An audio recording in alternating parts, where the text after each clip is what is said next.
আসসালামু আলাইকুম সুপ্রিয় ভিউয়ার্স, আশা করছি আপনারা ভালো আছেন। ভয়েস টাইপিং করতে কার না ভালো লাগে, কিন্তু ভয়েস টাইপিং করতে গিয়ে কিবোর্ডে লেখালেখি এটা অনেক ঝামেলা, তাই না? কিন্তু যদি আমি মুখে যে কথা বলতেছি সেটা যদি সরাসরি টাইপিং হয়ে যায় তাহলে কেমন হয়? খুবই চমৎকার হয়। আমি আজকে আপনাকে সেই বিষয়টি দেখাবো যে আসলে কিভাবে আপনি মুখে কথা বলবেন সেই কথাটি সরাসরি টাইপিং হয়ে যাবে এবং সেই টাইপিং লেখাটি আপনি যেকোনো ফরম্যাটে নিয়ে যেতে পারবেন। যেমন MS Word, MS Excel, PowerPoint সব জায়গায় ইউজ করতে পারবেন এবং প্রয়োজনীয় সংশোধনীয় থাকলেও সেটাও করতে পারবেন। তো তার আগে আপনাদের প্রতি অনুরোধ, যারা আমার চ্যানেলে এখনো সাবস্ক্রাইব করেননি, প্লিজ লাল সাবস্ক্রাইব বাটনে ক্লিক করবেন এবং পাশে থাকা বেল আইকনটি বাজিয়ে দিবেন। তো চলুন তাহলে শুরু করি আজকের ভিডিওটি। তার জন্য আপনাকে প্রথমে যে কাজটি করতে হবে সেটি হলো আপনি ল্যাপটপ থেকেও করতে পারেন, আপনি মোবাইল থেকেও করতে পারেন। মোবাইল থেকে করতে গেলে অবশ্যই গুগল ডক্স সফটওয়্যারটি ডাউনলোড করে নিতে হবে, ইনস্টল করে নিতে হবে। এরপরে আমরা একটা ব্রাউজারে প্রবেশ করব। আমি গুগল ক্রোম ব্রাউজার ওপেন করছি।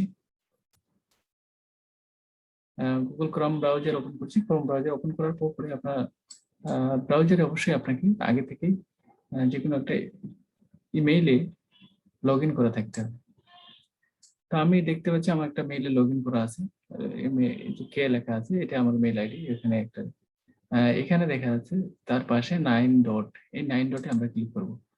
এই 9 ডটে ক্লিক করার পরপরই আপনারা দেখতে পাবেন যে গুগলের যে সকল অ্যাপস যেগুলো রয়েছে সেগুলো এখানে শো করবে। আপনারা স্ক্রল করে নিচের দিকে আসবো, এই ডক্সে ক্লিক করব। ডক্সে ক্লিক করার পরে আমরা একটু ওয়েট করব। গুগল ডক্সটা আমাদের সামনে চলে এসেছে। এরপরে আমরা যে কাজটি করবো, সরাসরি আমরা এই প্লাস বাটনে ক্লিক করবো, এখানে ব্ল্যাঙ্কে ক্লিক করবো। এখানে অনেক ইন্টারফেস দেখাচ্ছে, এগুলোতে আমরা কাজ করবো না। আমরা ব্ল্যাঙ্কে ক্লিক করছি। ক্লিক করার পরপরই আমাদের সামনে গুগল ডক্স এর এরকম ইন্টারফেস চলে আসবে। এরকম আসলে আসলে আমরা এখন এখানে যেকোনো কিছু লিখে টাইপ করতে পারবো, যেটি সাধারণভাবে। কিন্তু আমরা তো লিখে টাইপ করবো না, আমরা মুখে কথা বলবো, সেটি সরাসরি কিভাবে টাইপ হবে সেটি দেখবো। তার জন্য আপনাকে যে কাজটি করতে হবে সেটা উপর দিয়ে চলে যাবেন টুলস।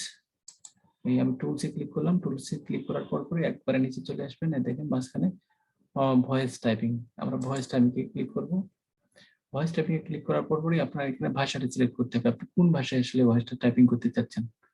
এখানে বিভিন্ন রকম ভাষা আছে, দেখেন আপনি যে কোনো ভাষায় এখান থেকে টাইপিং করতে পারবেন, বাংলা, ইংরেজি, আরবি, যে কোনো ভাষায়।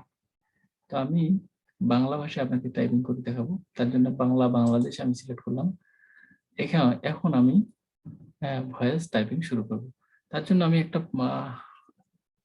দ্বিতীয় শ্রেণী একটা পার্ট আপনাদের সামনে পড়ে শোনাবো, আর সেটি কিন্তু দেখবেন কিভাবে টাইপিং হয়ে যায়।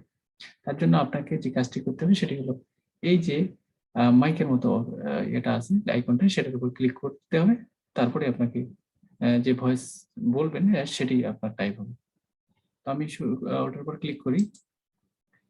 খামার বাড়ির পশু পাখি, গ্রামের নাম সোনাইমুড়ি, গ্রামে নানা পেশার মানুষের বাস, গ্রামের পাশেই তিতাস নদী, সেই নদীর পাড়ে গনি মিয়ার খামার, খামারে আছে অনেক গরু ও বাছুর।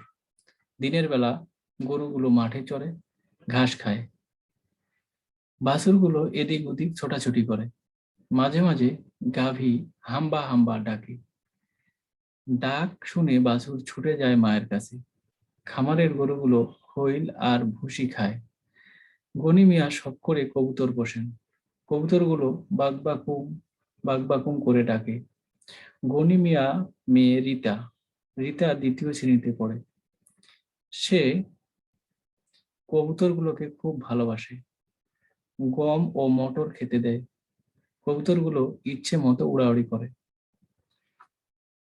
তো আমরা স্টপ করলাম। দেখেন আমি এই যে যে কথাগুলো বললাম সেই কথাগুলো সরাসরি এখানে টাইপিং হয়ে গেছে। এখন আপনি এই লেখাটা কি করবেন, এটাকে আপনাকে সিলেক্ট করে যে কোনো ফাইলে, অর্থাৎ আমি কন্ট্রোল-সি প্রেস করে, আপনি এটি ওয়ার্ড ফাইল আমার ওপেন করা আছে, ওয়ার্ড ফাইলে আমি যদি ইয়ে করে দেই, কপি করে দেই, তাহলে দেখেন আমার আগের লেখাটা আমি তুলে দিচ্ছি। এখন কন্ট্রোল ভি চেপে দেখেন আমার এই লেখাটা ওয়ার্ড ফাইলে চলে এসেছে। এখান থেকে আপনি চাইলে এই লেখাগুলো ইচ্ছামতো যেকোনো বড় ছোট আ যেকোনো যদি চেঞ্জ করা থাকে সেগুলো করতে পারেন। এখানে আপনাকে আ বাংলাটা সিলেক্ট করে নিলে আরো সহজ হয়ে যাবে। তো যাই হোক, এভাবে করে আপনারা খুব সহজেই আ Google Docs ব্যবহার করে এই যে দেখেন আপনার লেখাগুলো ফন্টে যদি সমস্যা থাকে তাহলে এখানে ফন্টটা চেঞ্জ করে নিলে আপনার সব ঠিক হয়ে যাবে। এখানে দেখেন দাড়ি কমা নাই, সেগুলো আপনারা দিয়ে নিবেন। এই ডকুমেন্টগুলো আপনারা সহজেই যেকোনো PowerPoint, Excel সরি PowerPoint এবং Word ডকুমেন্টে এটি সহজেই ব্যবহার করতে পারবেন। তো ভিডিওটি যদি আপনাদের ভালো লেগে থাকে তাহলে প্লিজ আমার চ্যানেলটি সাবস্ক্রাইব করবেন, লাইক, কমেন্টে আমার পাশে থাকবেন। আর যেকোনো প্রবলেম ফেস করলে আপনারা অবশ্যই আমাকে কমেন্ট করে জানাবেন। তো ভালো থাকবেন সবাই। আল্লাহ হাফেজ।